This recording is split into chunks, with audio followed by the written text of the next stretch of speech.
Explore the thoughtless sphere. Embark on a life-changing journey of self-discovery. Embrace harmony with self, with others, with Earth. One world in a new world. Zen Benefiel skillfully ignites conversations, guiding guests to reveal personal journeys and perspectives. Listeners are inspired to seek knowledge and find wisdom in their own lives. Join this transformative journey as we navigate the depth of human experience. Namaste and in Lak'ech, and welcome to this episode of One World in a New World. Now, we've got 1.8 million views, so maybe you ought to stick around and see what this show is actually about. And while you're doing that, click the subscribe button, share it, make a comment. That's what keeps us going, and it's what helps you to share us with others, so that you can be that third-party silent person that actually helps things along. Also, if you would, visit planetarycitizens.net, where you can download one of my books. I've got 50. That's called Planetary Citizens, Awakening the Heart of Humanity. It will absolutely blow your mind about the interconnectedness that it describes in there that we can already experience and see as evidence. So thank you very much. Now, this week's guest is Lee Carlson. Now, Lee's a very interesting fellow. He went through a traumatic brain injury that 25 years ago-ish. He's now an author, a journalist. He's a Zen practitioner. He's got several wonderful books. The first being acclaimed is called Passage to Nirvana. And the one that we're actually his company reached out to me to talk about today is called A Single Excellent Night. Now, we're probably not going to get into that so much because we're going to dive deep into Lee, right? And he was a student of Peter Matthiessen back around the turn of the century. And Peter was an American novelist, a naturalist, a wilderness writer, and a Zen teacher who was also, at one time, a CIA agent. So we're going to find out a little bit more about that. Don't go away. This is going to be really exciting. Remember, 1.8 million views. You need to be one of those as well. And share it with your friends, too. We'll be right back. In personal and professional transformation and transcendence, actually, there's all kinds of elements that are involved, components, if you will, that are within yourself that you can bring out into the environment that you're in and display a whole different attitude, aptitude, altitude, and success in whatever it is that you're after. And I can help you do that. Lee, it is so great to have you here. I've been looking forward to this. You're an amazing man, and I want to share you with the world. Thank you, Zen. I've been looking forward to it too, and the same goes. I've been looking forward to meeting you. So. Oh, wonderful. And as you know, we had a little prelim discussion. So this show is basically about delving into that side of life that we're bereft of having conversations about, and that's the inner life. We all have it. We live half inside and half outside, and what we do anywhere, we do everywhere. So if we're holding back the inside, what are we holding away from the exterior world as well? And maybe we ought to think about that. So in this inner world, Lee, you had we talked about the Shabda and you being able to hear the sound current since you were young. Do you remember when the first inkling of this interconnectedness happened? Was it in your youth or teenage years? When did you first recognize that there was more than just the physical world that we can see? Sure. So I found that a fascinating question because you did send me a list of questions ahead of time, and I was thinking about it. And it's interesting because in my new book, there's a whole section about when does the journey begin? Mm-hmm. And because to me, that is a fascinating question. And my journey, as far as I can tell, began when I was a kid. I was probably, in first grade or not even. And my father taught Sunday school at our local church. And I remember going to his classroom, and there was just this aura that spoke to me. There was something that was very different than the rest of my life. There mm-hmm. was this kind of just feeling that was there. Almost and a of presence, course, right? I'm sorry, say it again. Presence. There was definitely a presence.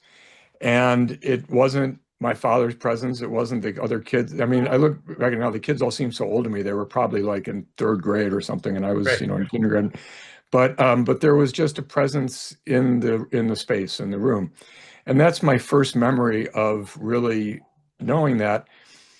And but in the book where I this chapter about when does the journey begin, I am a firm believer also in previous lives. And so who knows when the journey began? Did it really begin then? Did it begin even earlier in some previous lifetime? Sure. It's hard to say. And Well, it then, begins at that first incarnation, right? We come here from the, let's say, formless world, right? We take on form, and then we seek to get back to that formless, or to bring the understanding that we had in that formless life, which is loving and being loved, right? The unconditional love space, that shabda, that frequency that we are all part of. And then we seek to experience that here. And it seems like, we're confronted with all kinds of different things to keep us from that.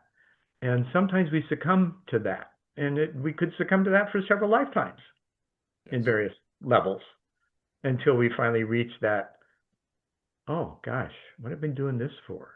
Right? Yeah, I think the journey is rarely linear. It goes in Oh, fits and no. starts. Yeah. And so, as a kid, you experience that, or I did anyway.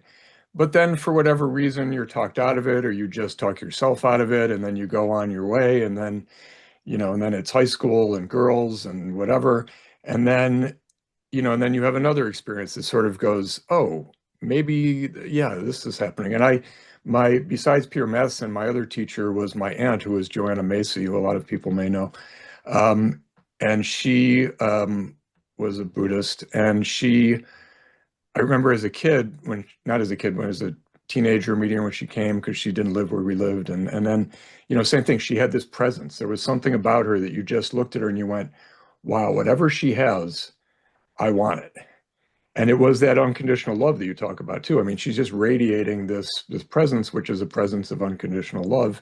And so then that kind of wakes you up and goes, maybe I should follow this a little more. And so then in college, I did But took, it feels so strange. it feels so strange. And also, if you're not ready for it yet, you're not ready. Because like I say, you Yeah. might be into sports and partying and whatever. But, and then at that point, I took some comparative religion classes in college, and I went to a monastery, and my first time ever in a Tibetan monastery in the Catskills. And, there's little steps, but then you slide back a little bit, but then Well, but it you're just curious though. happens. That's the important thing, to remain curious, and like you say, everything's non-linear, sometimes even non-local. Yes. And in those moments, you have that sense of presence. You may not be able to put your finger on to be able to identify it specifically, but you've got the sense of it. That's a direct experience. It's a visceral experience, right? Yes, very much so. And we are unfortunately, I hark all the way back to the Cartesian duality, to René Descartes and the Enlightenment. And we were at that point, up until that point, there was not a mind-body duality. Everything No. So was, we're a couple of flies on the wall. yeah. And so, and at that point, many, hundreds and hundreds of years ago, we started to diverge, where you had your rational side, you had your body, and you had your mind, but they were all, nothing was connected. And I think now we're starting to bring it all back together. But, in high school, I was, taught to think rationally. We all were. Nobody sat you down and said, let's get in touch with your feelings. What are you Right. hearing? What do there was none of that. Well, So, back in those days, we tuned in, turned out, or turned on, tuned in, and tuned out, right? Many of us followed Larry's advice, and so that gave us at least another layer to understand that we didn't necessarily have to talk about, although it was a very deep recognition of that yes. in a very accelerated process. Yeah. And I was very lucky that people ask how I found Peter Matthiessen. I read his book, The Snow Leopard, when I was in college, which won the National Book Award, which was, not the only book, but it was one of the books that started opening people's consciousnesses, because it was all about his exploration of Zen and the death of his wife and what happened. And it became a bestseller and won the National Book Award. And years later, I found that I lived near him and I sought him out. He lived about an hour away from me, and I sought him out and asked if he would take me on as a student. And, you and I are obviously about the same age. He was from that generation, like the Timothy Leary generation, his generation, in the 70s, where they were all starting to kind of break out of that 50s, 60s, Yeah, they were you know, explorers. they were explorers. And I was very fortunate to find him and to have him be my teacher and my leader, out of the darkness into the light. Right. So it bridged that, that generational gap. I was very lucky. And that was also something that was, let's say, talking about past lives, right? And looking at all that, there's a fate, destiny, there's a congruence, there's a coherence that Yes. brings those energies together to support both, right? You had the intention, you put your attention, intention, and interaction toward that activity that would benefit your development in whatever way that might happen. And there was this sense that you had to reach out, and the opportunity of availability and the proximity was just too good to be true, right? Yeah. Truth is often stranger than fiction. It is. It definitely is. And, when you talk about putting energy into it, I ended up putting, thousands and thousands and thousands of hours into it with him. And I had to unlearn a lot of what I had learned up until, I was in my early 40s when I met him and started studying with Well, him. those are all outer teachings, right? That's the one thing that we need to unlearn is the outer teachings, because the Yes. inner ones are the ones that actually manage everything. Yep. So I had to learn to get back in touch with that inner self. And I'm hopeful that, the next generation will have a little easier time of it, because they won't have to unlearn quite as much.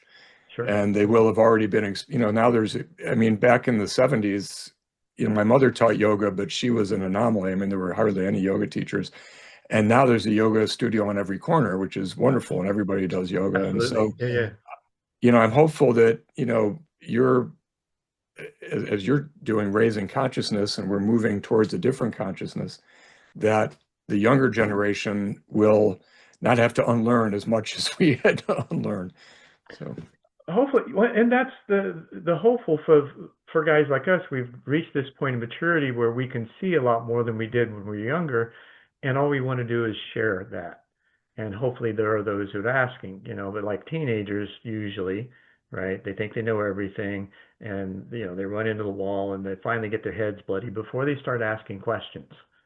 And us giving them information prior to that, it just doesn't work because they're not ready for it.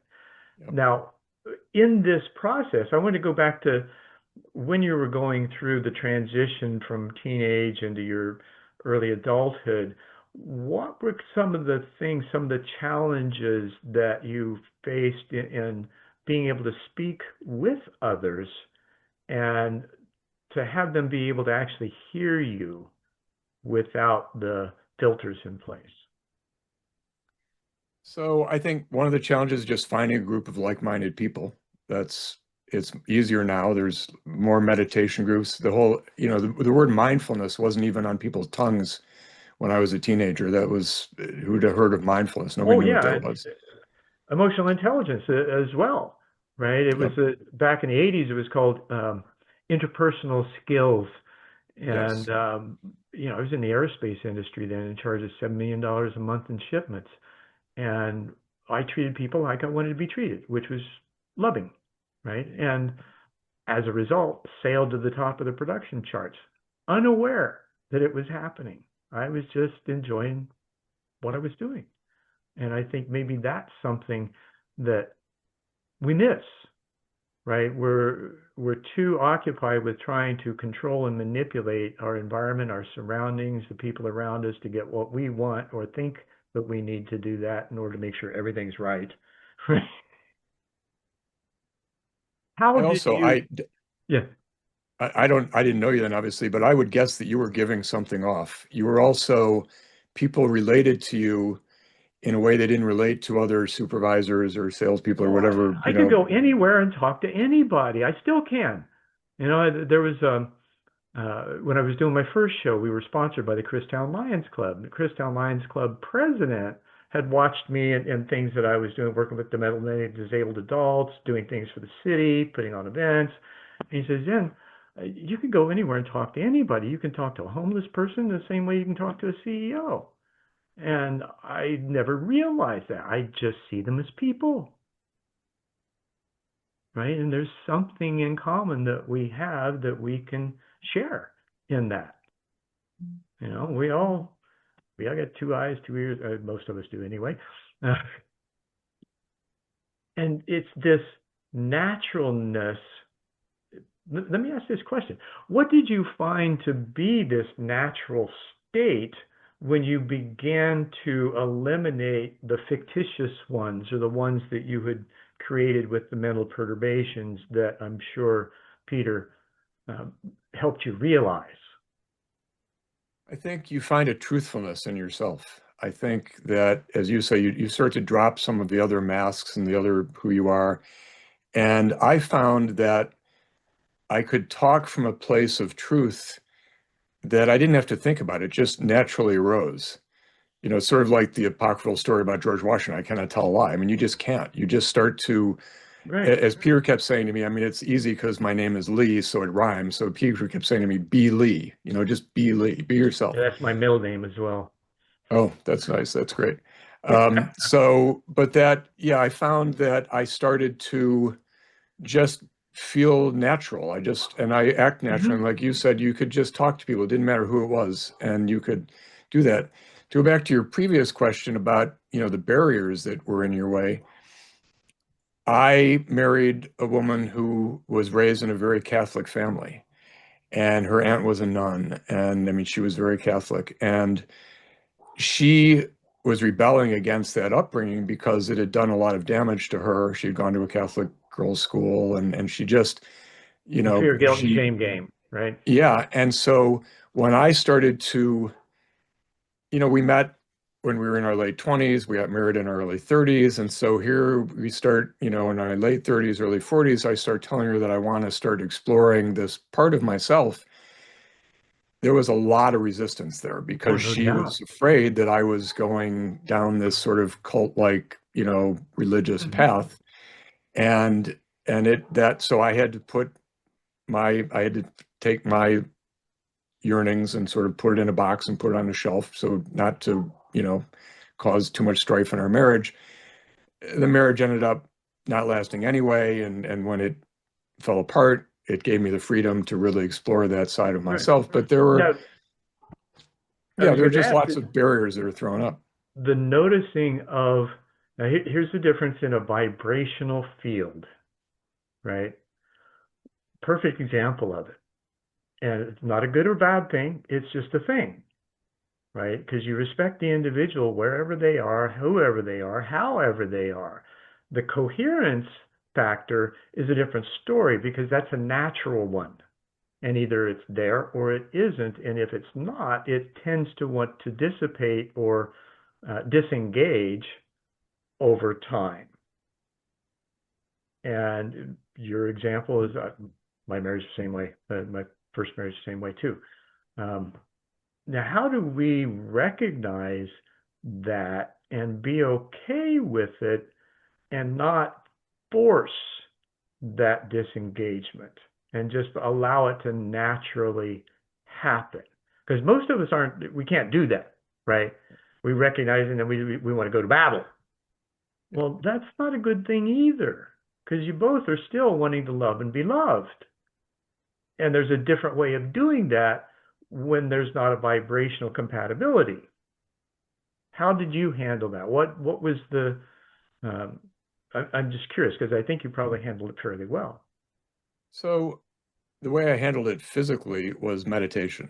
I had Mm-hmm. never had a regular meditation program or a practice.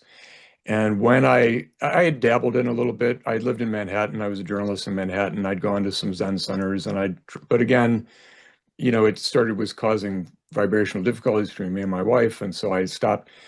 And when I found Peter Matthiessen and I really started meditating, I would meet with him Monday evenings. He and his group. He had a small group. It wasn't just he and I together, but it would be Monday evenings for an hour, Saturday mornings for an hour, and then I set up my own home altar and I would meditate every morning. I would get up early before the kids were up and I would meditate. And that process for me anyway, now it's not for everybody. Zen meditation can be difficult for people, but I started out slow. I'd start 5 minutes, 10 minutes, and I worked up to half an hour, and then I worked up to an hour. And that process started to give me the freedom and it started to make me more self-aware. It gave me awareness. And once I started to develop awareness, then that made me aware of, my own self, my wife's self. It made me aware of people around me. And then you start to become, you're still, at least I was still kind of wondering, am I doing the right thing? And is this really helping or working?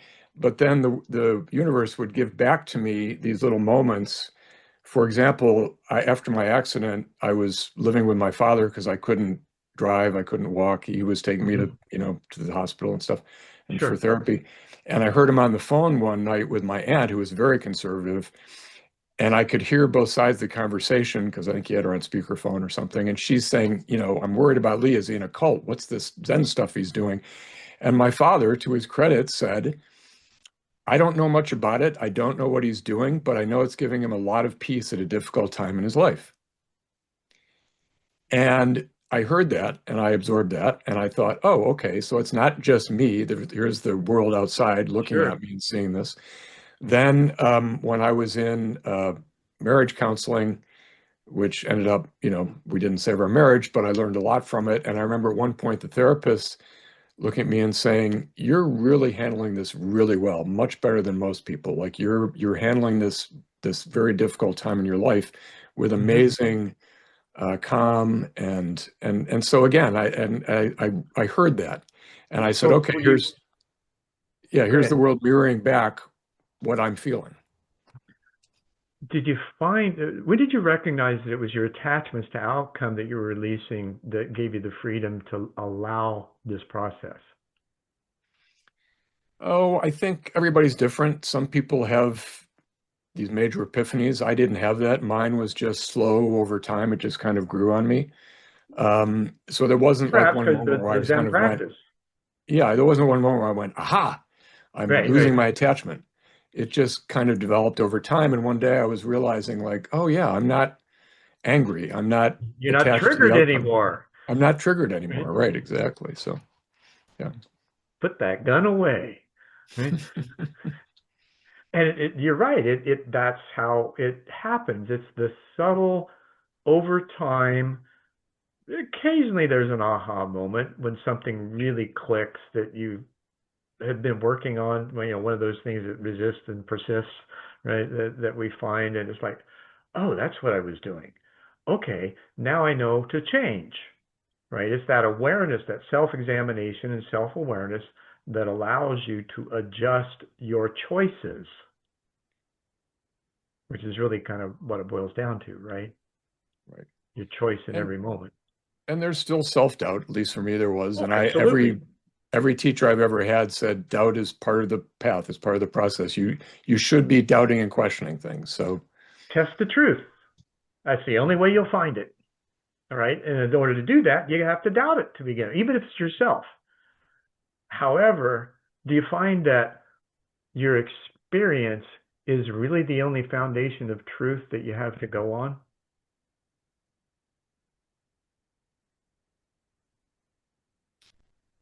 in the beginning, yes.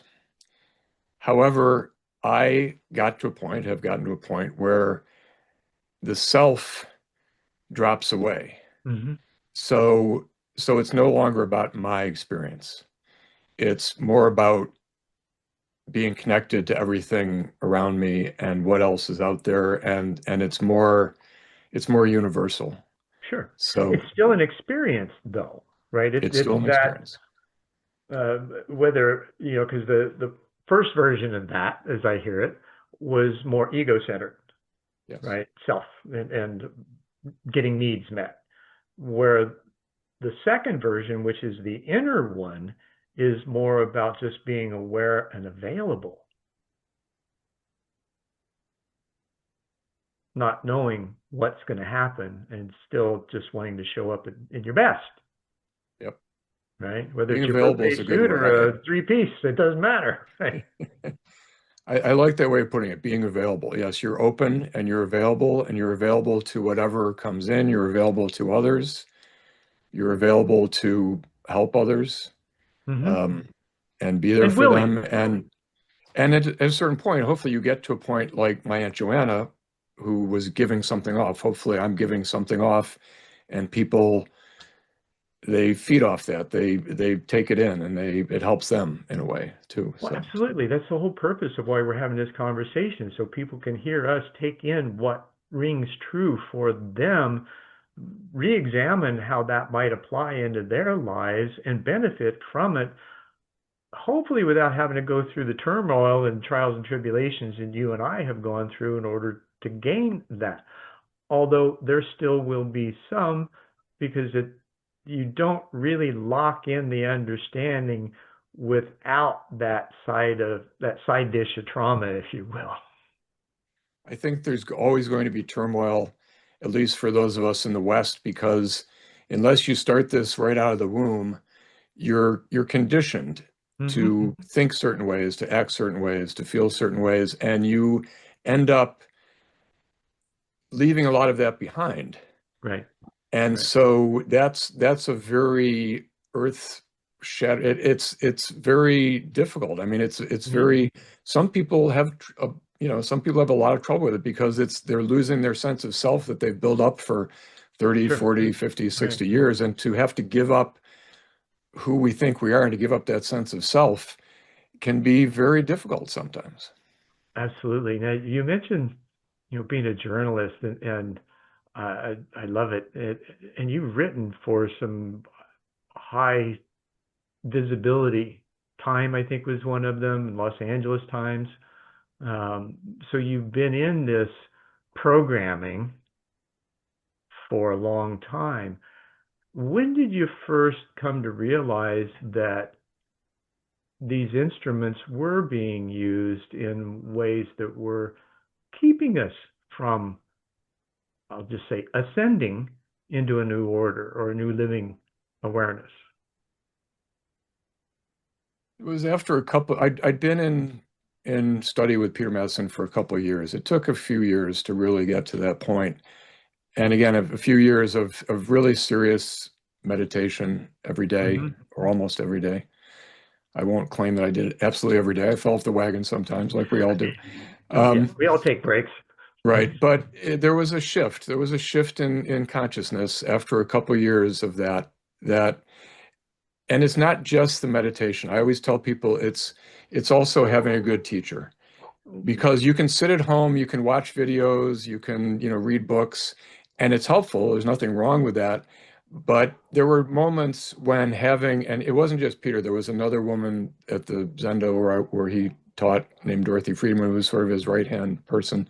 Mm-hmm. And she took me under her wing as well. And there were moments where I could have sort of gone astray a little bit here or there, and they kind of helped me see things and brought me back. And so I think, and you need to be with somebody. They need to. You were talking about vibration before.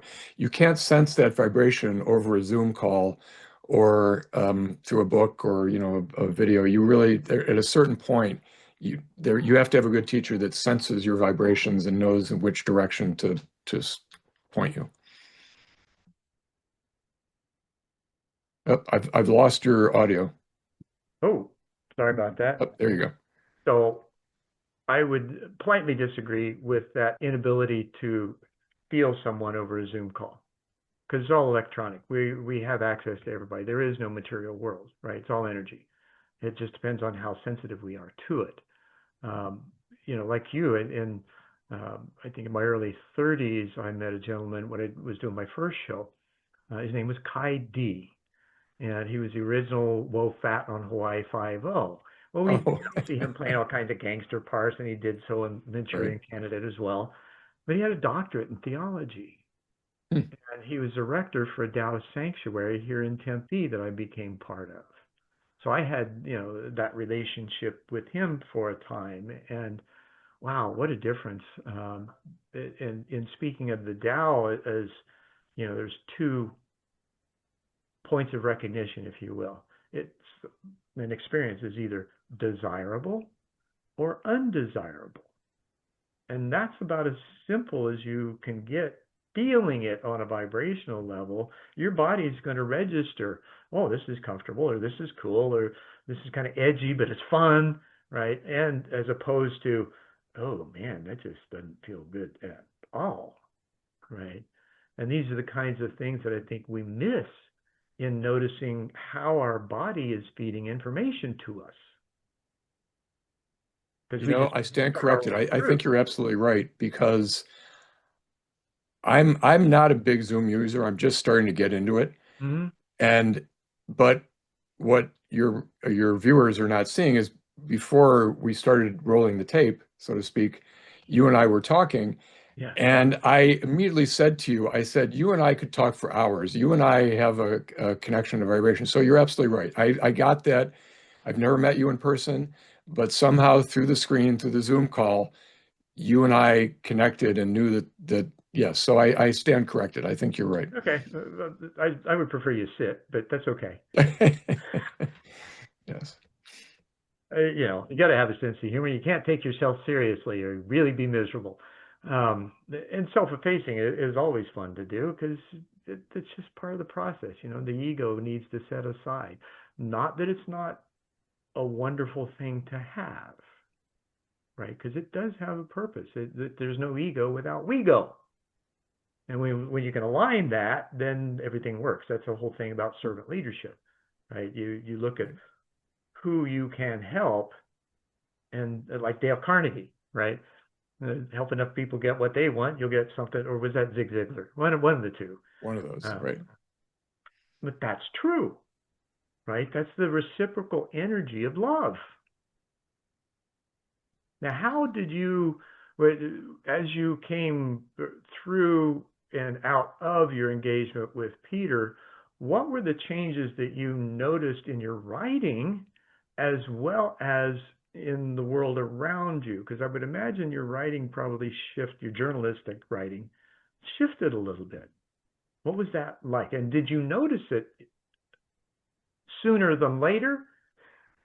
Um, I noticed it. I've never been asked that question before, so I'm not sure exactly when it happened, but Good, then I'm on target. you're on target. Um, it starts before you write, before you put anything down on paper or on your keyboard or whatever.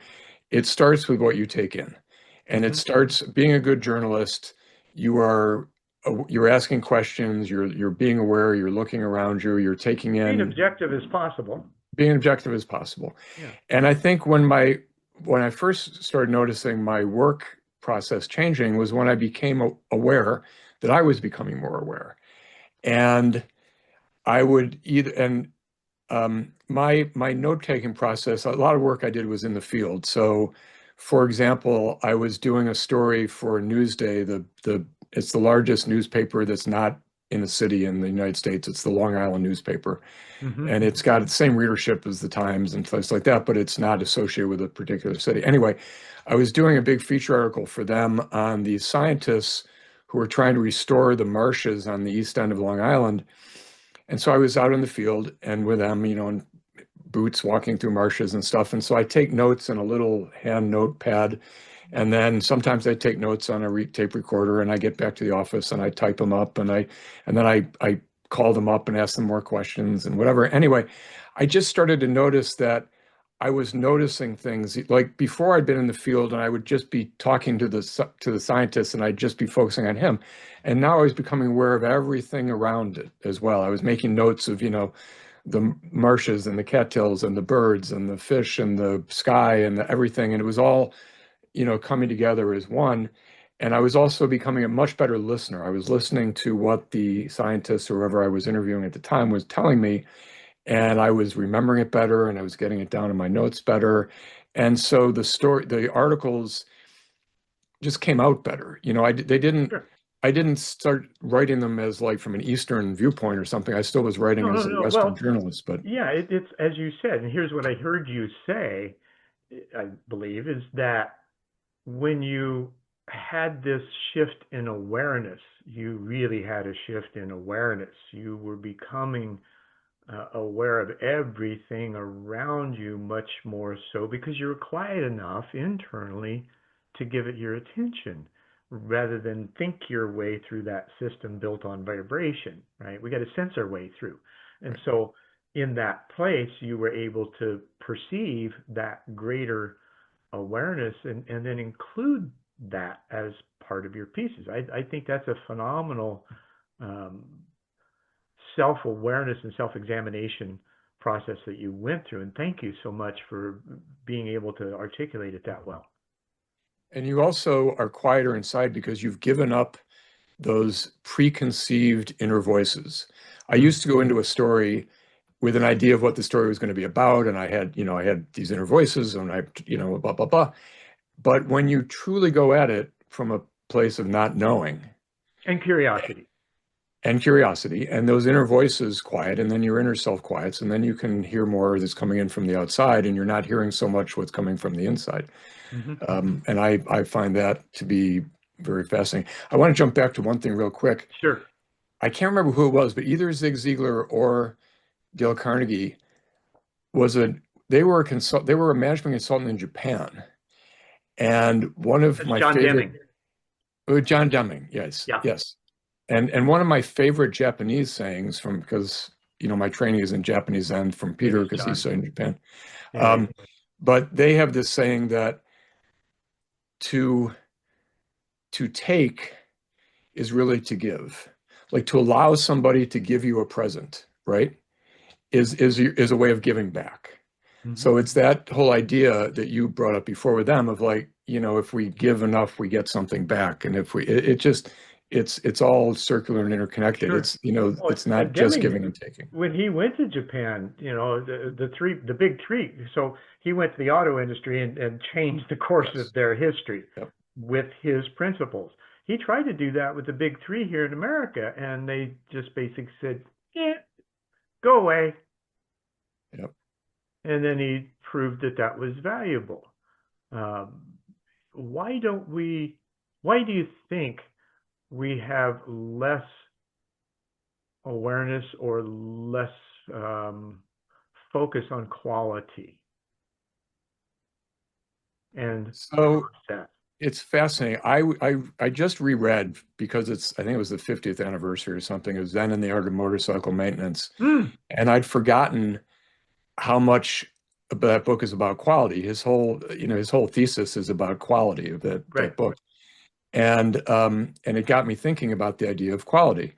And obviously, Demings in the auto industry, he was teaching them how to build better cars and how to, make better quality. But it's more of an internal idea of quality, like how do we live a quality life? Exactly.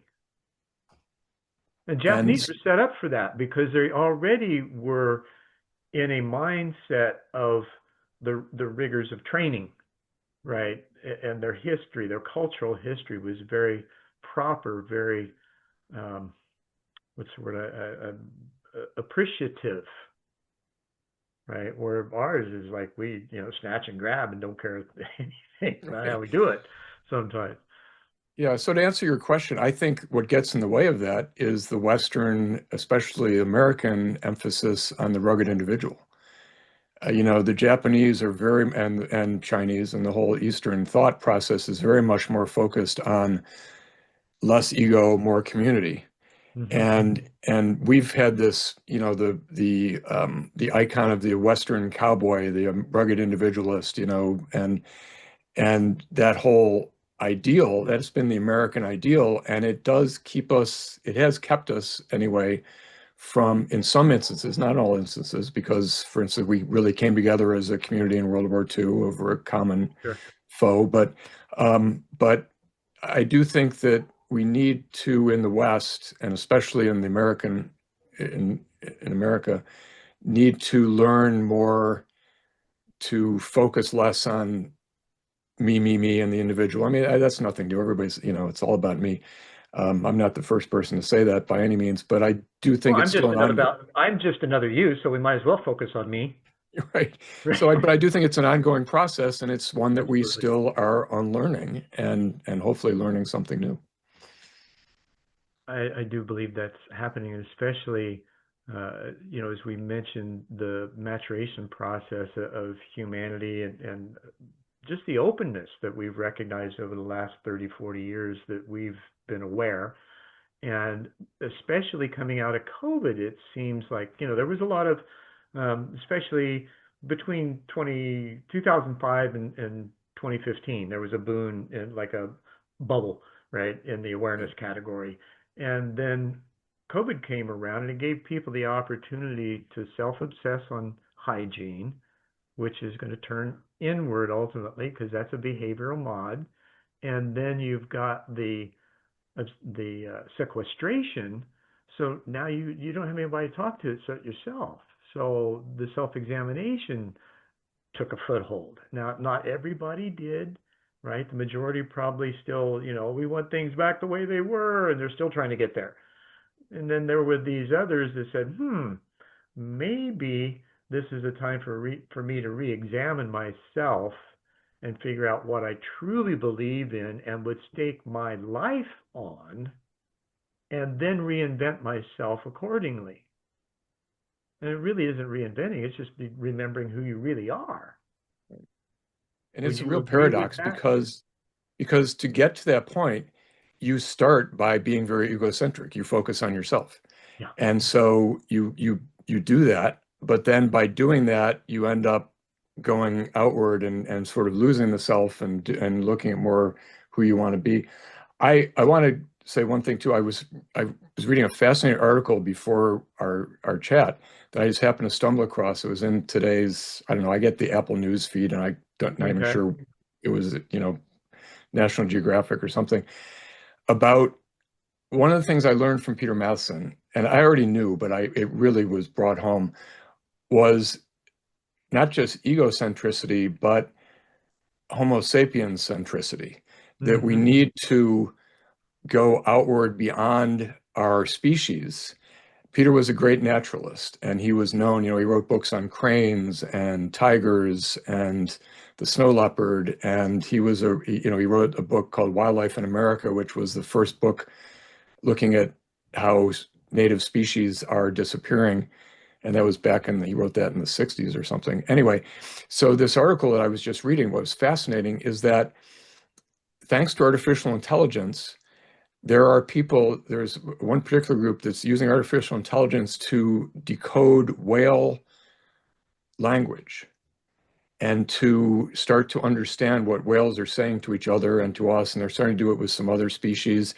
And not only that, but beyond that, there are lawyers who are now taking that to court and who are getting animals' rights written into law, that animals have the same rights as humans have to, health, liberty, happiness, Sure. whatever. And they're actually, and this is happening more in Europe. It's not happening in the US yet, but it's already happening in places like Spain, and it's starting to grow. And it's thanks to artificial intelligence and being able to prove that animals have intelligence and that they should be given the same rights as people. So I do think not only do we need to We're all be life aware of, forms.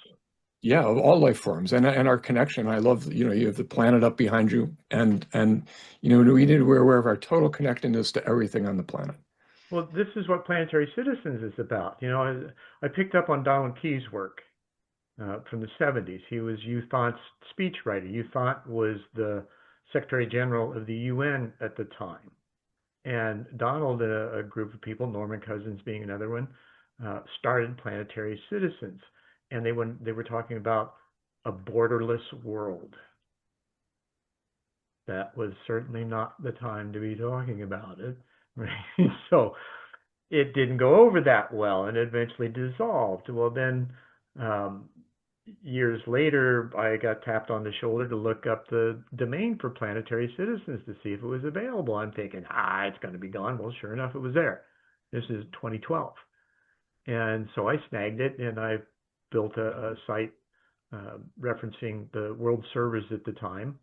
And then in 23 was prompted to get a nonprofit status, and then picked up from Donald's work again. And one of my cohorts, I guess, Dr. Jeffrey Mishlove, I'd interviewed with him years ago and had him on our show recently. And he says, I just happen to have Donald's unpublished memoirs. Would you like a copy? Wow. Exactly. And his memoirs read like my life. Very, very similar in the types of experiences and things, totally different environment and different people. However, the process and the things he was going through and the experiences he was having, it's like, oh my God, no wonder I picked up on this, right? Now, how do you find picking up on the work of others and continuing that with what you're doing? And are you still involved with the journalistic side of your life, and do you see that heading in a different direction, or are you satisfied with writing a book? I started to say just writing a book. That's a huge endeavor. Are you satisfied with the writing in that way? Yes, I thought that I could keep doing both. I mean, some people can. There's some journalists out there who are able to crank out books. I found that I only have a certain amount of energy, and it may also be because of my traumatic brain injury. I get, tired more easily than a lot of people do at the end of the day. So I found that I tried to do both for a while, but I found that I was using all my energy for the journalism, and I didn't really have much left over for what I really wanted to write. And so, for example, this book, I have to plug my book, by the way, because here it is. Yeah. Because it just came out. It came out less than 48 hours ago, and it's already the #1 bestseller on Amazon in Zen philosophy. So I'm very proud. I was sort of shocked. I was like, how did that happen? I'm Congratulations. very Oh, yeah, proud of and that. a wonderful shock that is, Yeah. right? But anyway, this book took me 8 years to write because I didn't just write it all at once, which is okay. I got, Oh, I other get that. It things. took me 10 years to write my first book. Yeah, but I really want to, I have things that I want to say, things that I want to teach other people that I think I can do better through books. My journalism side, I am starting a blog on my website. My website is leecarlson.life, not leecarlson.com. I really like that, leecarlson.life. Sure. So I will be writing articles, but for myself, from my blog that then will hopefully get out in the world. And I may, eventually collect them into another book and that sort of thing. But I think that my days as a pure journalist are probably over, and so that I can concentrate on this side of writing. What was your highlight of being a journalist? What was the thing that really um, touched your heart the greatest? Um,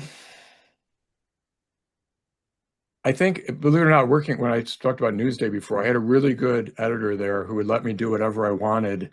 And so I would do things like that article on I would do things like I did an article on kids. There was a summer camp, like a marine biology summer camp for kids. And I spent weeks there, just, and it was a full page article in their Sunday magazine. It was the cover feature. And I went, they sent a photographer with me for some of the time, getting great pictures of kids. And I just loved doing that, of being able to tell people about stories like that. I started as a business journalist, which was fulfilling in its own way. I mean, business is great. But I got to a point where I felt like those were the sort of things that I was doing that I really enjoyed doing. It was more community Well, yeah, things. more human interest. Human interest, yeah. So, but I will say, I was at a Zen retreat once, quite a long time ago. It was a weekend retreat. And there were about, I don't know, 30 or 40 people there. It was in Florida with a very good teacher who'd come from California. And there was this really nice man there. And you could tell he felt like a fish out of water. He was probably 50-ish. Mm-hmm. And everybody else there were more sort of spiritual seekers like you and I. And at one point we were having this group discussion, and in a very heartfelt way, he said, "Oh, he said, I don't know what I'm doing here. I'm a businessman, and you guys are all doing this amazing spiritual stuff and helping other people in community, and I'm just running a business." And the teacher said to him, and I'll never forget this, the teacher said, "You are providing jobs. You are helping people by providing jobs and giving them, roofs over their heads and food on their table. And don't ever sell yourself short, because there's nothing wrong with being in business." And I Oh, think, well, we need to therein, remember that too. yeah, and we don't think about that much. That's as much being spiritual. That doesn't matter if you call yourself spiritual or you think yourself spiritual. When you're doing that, when you're providing services, employment, healthcare, all of those kinds of things to other people, uh, that's a perfect example of being spiritual as you can get, in my Yep, opinion. absolutely. Yep. But yet we're taught that that's not, there again, the separation, right? Oh, no, that's not part of it. Well, yeah, it is. If everything's connected, then everything's connected. There's not everything connected, but except, right? It's either all connected or it isn't. Now, how do you experience that today and being able to nurture that side of yourself and with others? So one of my favorite images, because I'm a very visual person, even though I'm a writer, I still am very visual. And I love the image of Indra's jeweled net, the that Hindu sense that there are all these nodes in the universe and we're all jewels and everything is a jewel, but we're all, woven together like a giant net. And I think that's very true. And so you might not even know how you're connected or what it's happening, but you just are. And if you understand that we're all part of that web, then you don't worry about it. It just happens. So, Now, for those who have no idea what we're talking about, right? How might we give an example of an experience that they might have that would equate that understanding?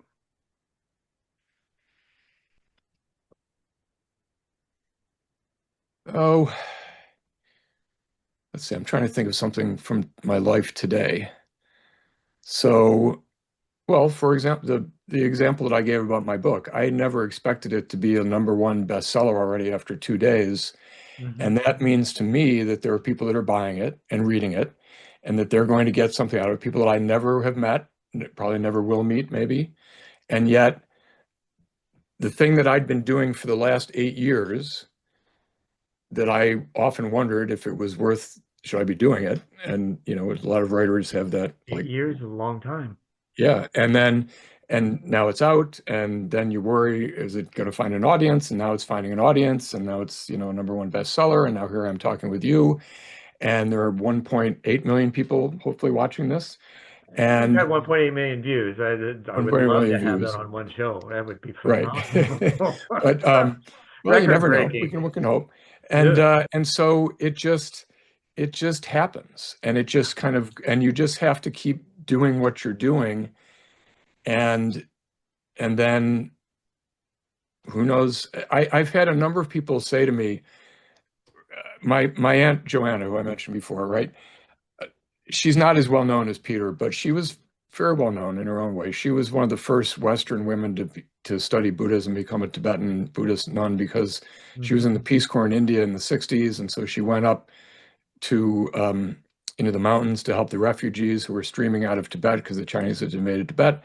And she was amazed at how happy these people were. Here they were, they're being run out of their homeland, their compatriots are being murdered, their families are being upended, and yet they were so happy. And she was like, who are these people? How do they get this? So that led her down the path. And she unfortunately she died back in, I think, May this year. But yeah, who knows what she did? She went to help refugees, and then her helping refugees ended up studying Buddhism, and then that ended up teaching Westerners, and then ended up, becoming an eco-philosopher and reaching people. And I've had a number of people recently who I have said to, oh, she was my aunt. And they were like, oh my God, her books changed my life. Literally, her book changed my life. So I'm hopeful that my book might have some effect with one person. It changed one person's life.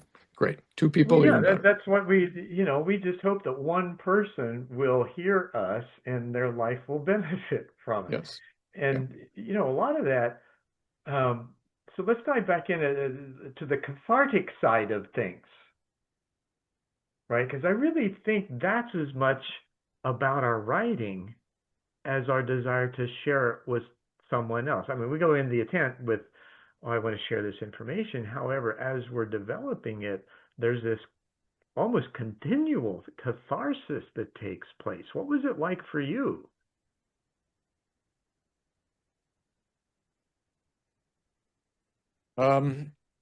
So I'm just Deep laughing question, I because, know. It's like, okay, where do I start? yeah, where do I start, right? Because along the path, I mean, this path has been going on now for many years, and I started with Sure. Peter in the late 1998, 99. And along the way, there were some moments that were so cathartic, that were just openings, that were just where you end up sobbing and just, you just are letting go of stuff that you've been carrying for all these years, and you're connecting with the divine, and you are just talk about a catharsis. It is Yeah. just, if people have never experienced it, there's nothing else like it. It's just you can't as much as you try to describe it, you can't describe it. So there's No, that. The other yeah. part, the part I'm laughing about, is people always say to me, "Oh, it must have been so cathartic for you writing these books," because my first book was about surviving traumatic brain injury, Hmm. and this book is about my years with Peter Matthiessen and learning from him. But it covers some very difficult time periods, like going through my divorce, going through my accident, some I losing my kids for a while. Hmm. And everybody says, "Oh, it must have been so cathartic writing that." I have to tell you, it's not, because to really write a good memoir, you have to relive it, and reliving it can be really difficult. Like I had to relive everything again in order to really like put it on the Yeah. page and make sure that I was being honest about what was happening. And some of, Exactly. you Exactly. And know, there's my point.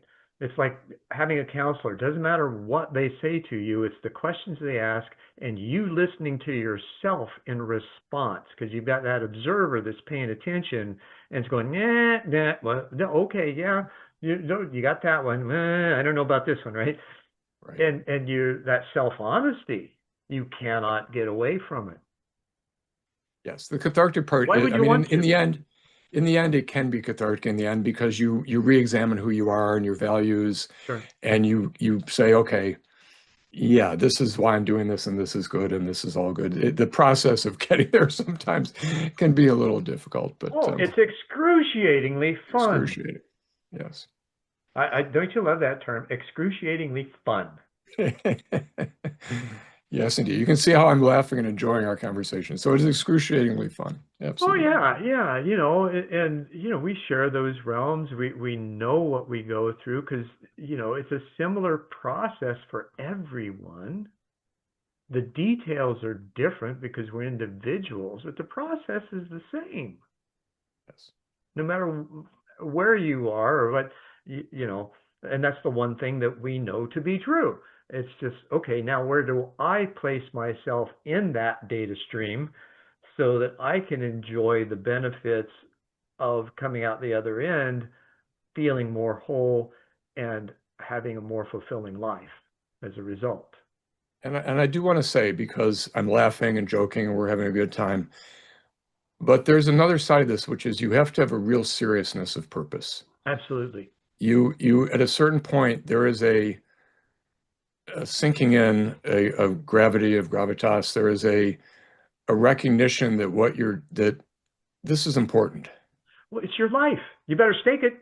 It's your life, but it's also the lives of everybody around you. Yeah. And it's the life of the planet. And it's more than just you. And there needs to be a recognition.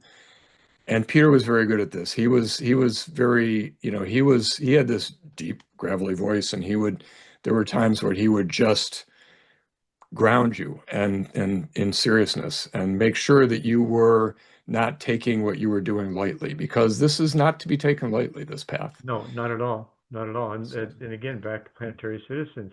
A true planetary citizen is connected. I wrote a business plan for a model school based on this philosophy. I taught high school for a number of years and saw what was missing. As and this is where we're going to go for with the comment about us being our age and going through several maturation cycles.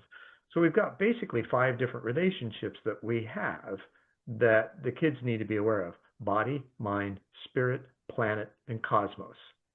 And when you get to be our age, you recognize, we got 5 fingers on each hand. Well, there's relationships. That's what we don't necessarily have an opposing thumbs because there's no opposition. There's questions and there's curiosity. And yet there are these relationships. Well, as we know them, this is the difference between American and Soviet education. And I would imagine Russian is still the same, but my wife grew up in Soviet Russia, or the USSR, and was trained as a piano pedagogue. Well, in that process, she still got this robust education. They assessed what her skill sets were, what her aptitude was, what her proclivities toward life were. And this was at 5 years old. And she was given a choice of going into gymnastics or piano based on the assessment that she had. And obviously she chose piano, but they did this with pretty much all the kids. We don't do that in America. We put them in school, put them in a box, test them, teach them, test them, teach them, right? We rank them and normalize them, and it's all about data. It's not about them.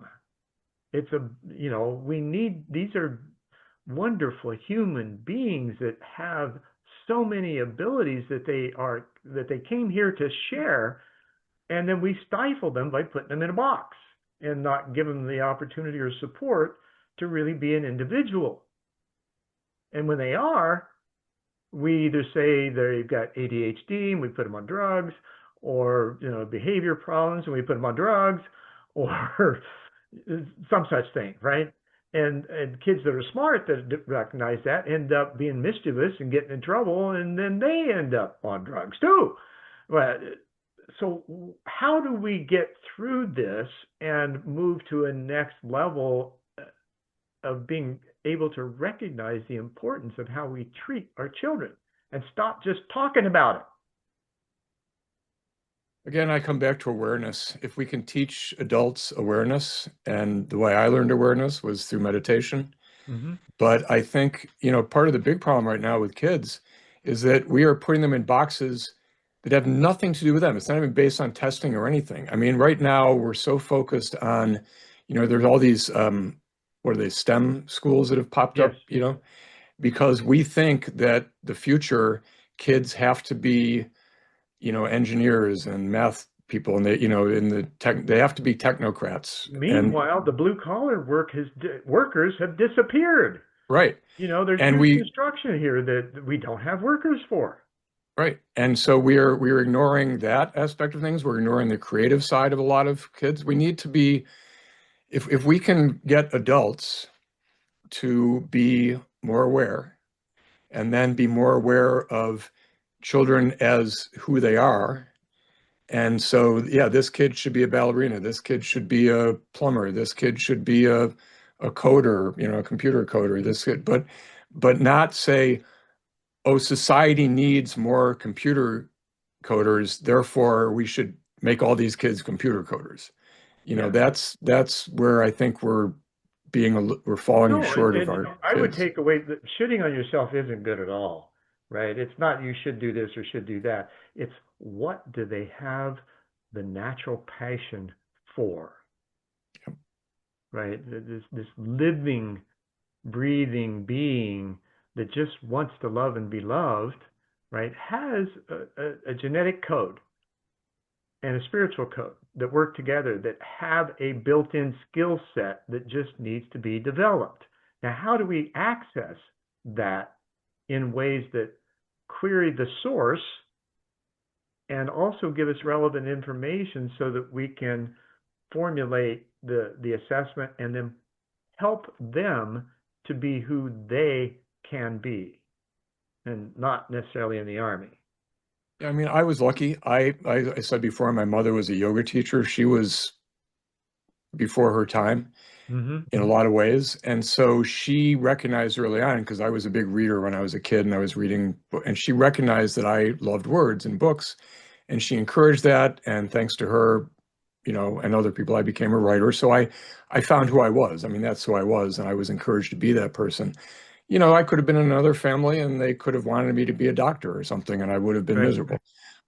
So I just think parents, and this, it's parenting, and it's how do we teach parents to be more aware of who their kids are at an early Right. age. And And when you also, got kids raising kids, that's hard to do.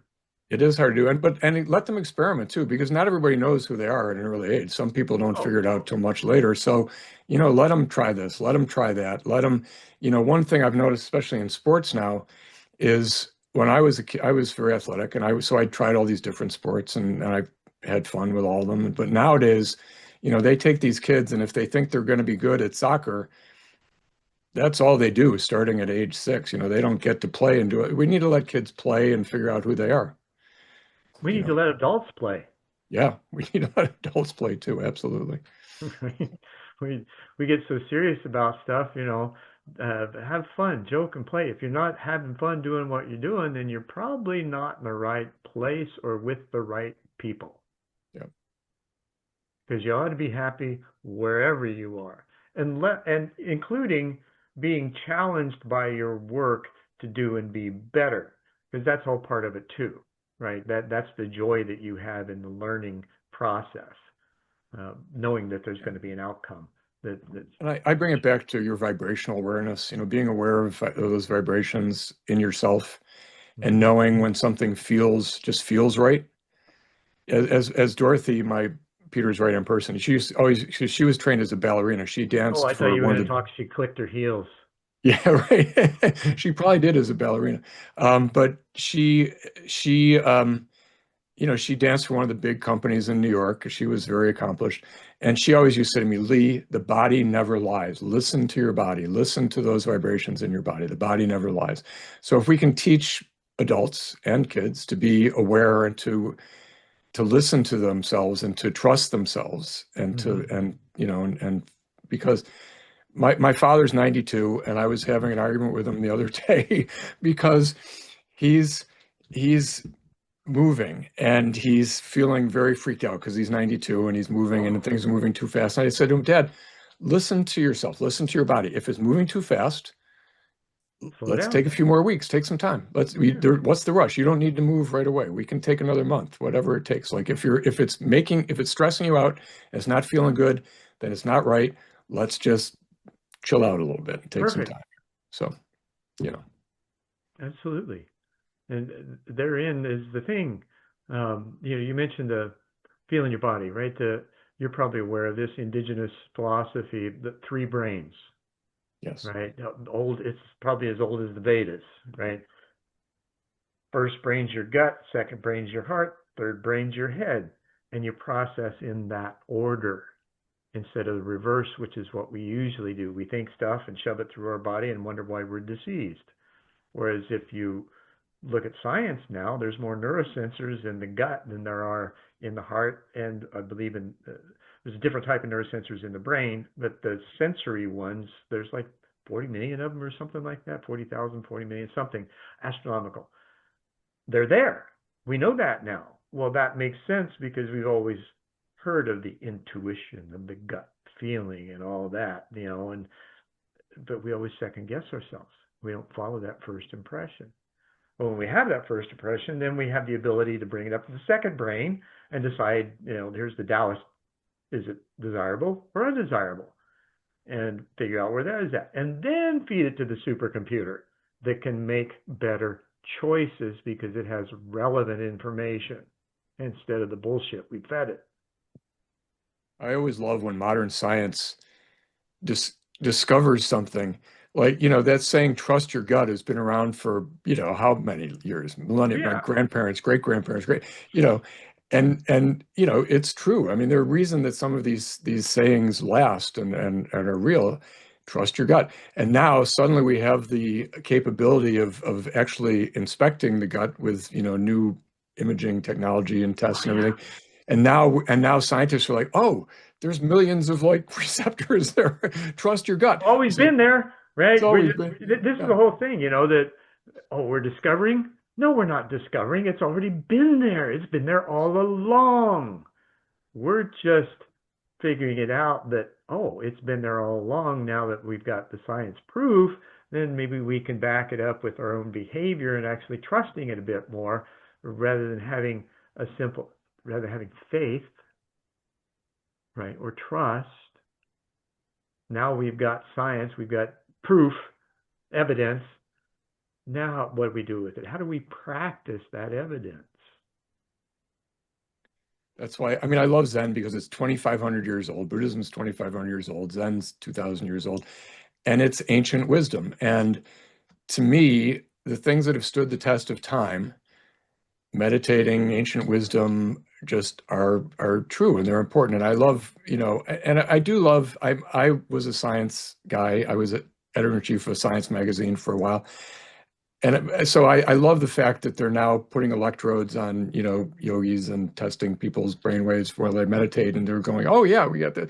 I'm like, yeah, we've known that for 2,000 years, but it's okay. You're confirming it. That's good. Yeah, You're right. exactly. So what do we do next? What do we do with that is the question. Absolutely. And I think we're at that point where, like you and I were talking before, even just, 50 years ago, if somebody had an opening and went to their family and said, hey, I've seen the light, I've had all this stuff, they were locked away, now we're moving past that. So now hopefully we can start to move to what do we do with this knowledge that we have? And how do we teach parents to be more aware of their children? How do we teach coworkers to be more aware of their coworkers and therefore they'll do a better job? How do we teach how do we teach awareness? How do we teach mindfulness? The very fact that everybody's talking about mindfulness is a great first step. I mean, that's Absolutely. a wonderful step. So now we just need to take it the next step.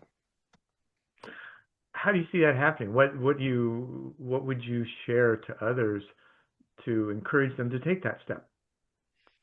And how might they do it? What's a simple thing that they could do to practice? So you can start by reading. You can start by going online and finding, YouTube videos. Then you can go to a yoga studio that is not only focused on the physical, but has a teacher or teachers that also talk about, the yogic side of it, the spiritual side of it, the vibrational side of it. And you just, you find these moments. And how do you find these moments? Okay, you give up watching that extra half hour of TV that you watch every night and you do that instead. And you maybe seek out a group. I have a number of people that have approached me and said, how do I find a teacher like you found Peter Matthiessen? And it's easier if you're in a big city, usually, because there are groups, there are meditation groups. You go to a yoga studio, sometimes there'll be a flyer up there saying, meditation group Wednesday nights. I have one friend, she had a very difficult childhood. She was abused as a child, sexually abused, and she now lives in a very rural area, and she's looking for a group to help her and to sit with. And, she's made a lot of progress, but she knows needs to go further. It's hard for her because she's in a rural area. The nearest group to her is a few hours away. But I'm encouraging her to go on a weekend retreat somewhere. And, because she can't. That's where virtual groups come in handy too. Or virtual groups, there are plenty of those. So I just think be open. If you have somebody in your life who's poo-pooing it or who's keeping you from doing it, just be gentle with them. They don't know yet. They're not enlightened, and it's okay. Thank you very much and move on, right? And have compassion for them that they're not, as open to it as you are, and just, just try stuff. And Zen, like the kind of Zen that I do with Peter, is it's not for everybody. It's very difficult. I mean, you're long hours of silent meditation, and in the beginning, your legs are screaming and your back is, and a lot of people don't like that and they move on. Oops, sorry, my computer is doing something funny here. Sorry, it says it's going to turn off my monitor. I have to. Uh-oh. There we go. Okay, now I'm back. Yeah, we're almost good on time, so Yeah. So, maybe it's trying to say, okay, you guys have had enough. but I do think that you have to find what works for you, Yeah. and whatever that is. And everybody's different. We're all different human beings. We all look different. We all act different. We all have different personalities. And use, have that, trust that vibrational, trust your gut. This teacher is right for me. This teacher isn't right for me. They might be right for somebody else, but they're not right for me. This And group if is right nothing for else, me, but make a comment in the video and say, hey, I'm looking for someplace. Tell us where you're at. And, yep, we'll figure out some way to connect you. yep, Absolutely. That's what we do. yep. So Right. absolutely. Yeah, Lee, on my this is website, I have my phone number and my email on my website, and I promise people that I will respond to them. It might good. not be right away, I might be on retreat or whatever, but I firmly believe that, anybody that has a question, it's a legitimate question, reach out, and I try to help them any way I can. So Super. And that information will be below in the description of this video too. It'll thank have you. everything there. Lee, this has just been a phenomenal conversation. It whizzed by. And Yep, I thank you for your time, your insight, your wisdom, and your genuineness of being a good human. thank you. And you too, Zen. Very Thank you much very so. much. And namaste and Englaketch, and thanks for sticking with us for this episode of One World in a New World. Remember, subscribe, like, share, make a comment, and by all means stop by planetarycitizens.net and pick up your free copy of Planetary Citizens Awakening the Heart of Humanity. I guarantee you it will make a difference in your life. Thanks so much again, and for Lee Carroll and myself, or Lee Carlson, almost Popa, for Lee Carlson and myself, have a great time, and I will see you next time.